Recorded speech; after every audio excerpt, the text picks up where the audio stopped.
Miguel Antonio Caro nació en el año 1843 en Bogotá, ciudad en la que transcurrió toda su existencia. Fue hijo de otro gran pensador y poeta colombiano de la época, don José Eusebio Caro, uno de los padres fundadores del Partido Conservador. Miguel Antonio Caro quedó huérfano de padre a los 10 años, por lo que su educación estuvo a cargo de los padres jesuitas en Bogotá, con los que aprendió el latín, llegando a ser experto traductor de Virgilio a la lengua castellana.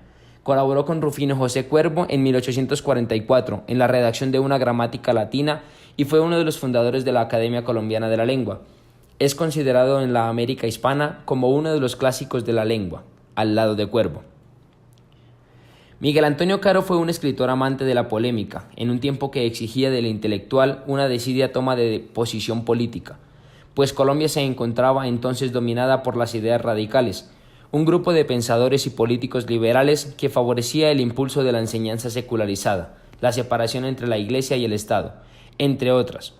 Frente a este tipo de política se dirigieron los ataques continuos de Caro, realizados desde su periódico, El Tradicionalista, así como desde la tribuna del Congreso colombiano. Tras una serie de acontecimientos políticos, Caro fue nombrado vicepresidente, una vez que Núñez asumió la jefatura de la nación en 1892, pero habiéndose retirado a la ciudad de Cartagena en 1894, Caro se hizo cargo de la presidencia hasta 1898. Finalmente, dedicó sus últimos años al cultivo de la literatura, muriendo en Bogotá el 5 de agosto de 1909. Caro ejerció una intensa actividad como filósofo y pedagogo. Hacia 1865 profesaba ya la cátedra de filosofía moral y psicología.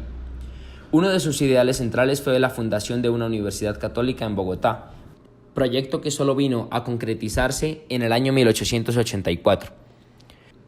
El elegir a Miguel Antonio Caro para analizar algunos de sus poemas es fruto de una posición afín entre el escritor y yo. La percepción de la vida, entendiendo lo divino, la presencia de Dios, como el eje principal de los hechos y del entendimiento del mundo, es un elemento asociado con mi forma de pensar, pues representa un pensamiento conceptual profundo del conservatismo filosófico-político en América Latina.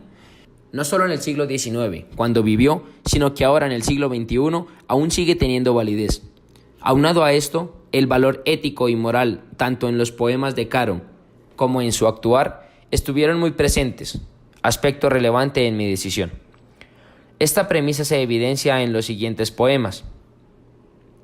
Primer poema, Las almas buenas. El poema está compuesto por 4 estrofas de versos de arte mayor y rima consonante, o sea, un cuarteto. Por ejemplo, ternura, amargura, adoran, lloran, bellas, ellas, hermosura, dulzura, unida, vida, entre otras. Estas complementan un poema en el que a lo largo de todos los versos se puede encontrar la primacía de dodecasílabos, tridecasílabos y versos alejandrinos. Ahora, analizando el contenido literario, en la primera estrofa, haciendo referencia a los ángeles del cielo en la tierra y de su misión de dar consuelo a la amargura, se puede identificar el sentido solidario que poseía Miguel Antonio Caro, y cómo ese sentido lo llevaba muchas veces a alejarse de sí mismo para darse en la totalidad a los demás, para que, como se plasma en la segunda estrofa, la acción terrenal tenga recompensa divina y Dios acepte el comportamiento humano, aceptando totalmente que esa es la misión específica del buen ser humano en la tierra, como dice en la tercera estrofa.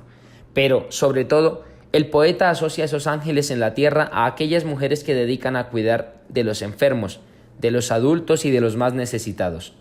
Resalta su belleza interior, entendiendo como belleza el sentido solidario, sin esperar nada a cambio.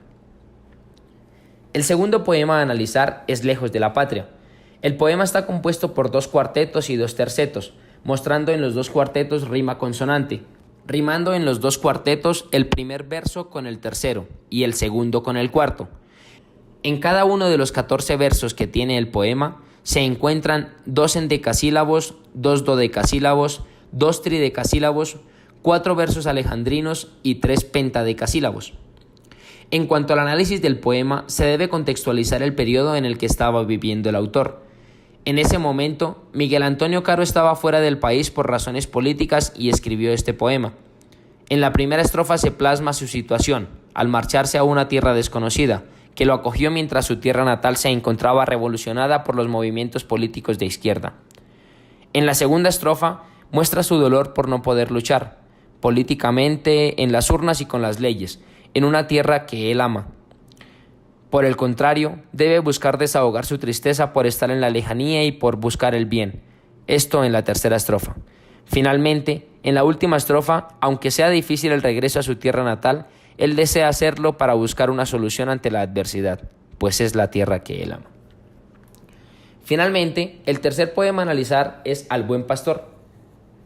Este poema se divide en 2 cuartetos y 2 tercetos, formando un soneto, en el que cada uno de los cuartetos riman en el primer verso con el cuarto y el segundo con el tercero, mostrando en los 2 cuartetos rima consonante, distribuidos de la siguiente forma: 5 dodecasílabos, 4 tridecasílabos y 3 versos alejandrinos. Finalmente, un verso pentadecasílabo. Puede decirse que el primer cuarteto presenta el tema del soneto y que el segundo lo amplifica o lo desarrolla. El primer terceto reflexiona sobre la idea central, expresa algún sentimiento vinculado con el tema de los cuartetos. Y el terceto final, el más emotivo, remata con una reflexión, apelando a un sentimiento profundo. De esta manera, el soneto clásico presenta una introducción con un desarrollo, una conclusión en el último terceto, que da sentido al resto del poema. Analizando el poema evidenciamos un reflejo de la creencia profunda del escritor y de cómo esa fe lo iba a guiar en los caminos por atribulado que se pudiera sentir. Siempre el buen pastor iba a hablarle para que actuara de manera correcta, era su convicción, para agradar a Dios en el actuar y poder tener una vida eterna, con la tranquilidad de haber sobrepasado todo tipo de angustia. En general, los 3 poemas se puede evidenciar que cada uno de los versos tienen más de 8 sílabas. Se pudo dictaminar que los versos son de arte mayor. Este tipo de verso resulta más solemne y elevado, por lo que es más apropiado y suele emplearse más a menudo en la poesía culta, que trata temas existenciales y que tocan de manera profunda al ser humano. En conclusión, los poemas de Miguel Antonio Caro tienen un eje temático central.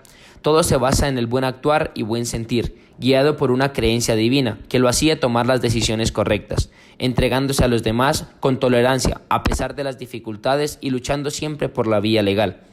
Además, trabajando por llevar sus ideales y convicciones a los demás, compartiendo el conocimiento, creando universidades y dejando un legado grande en todas las generaciones posteriores.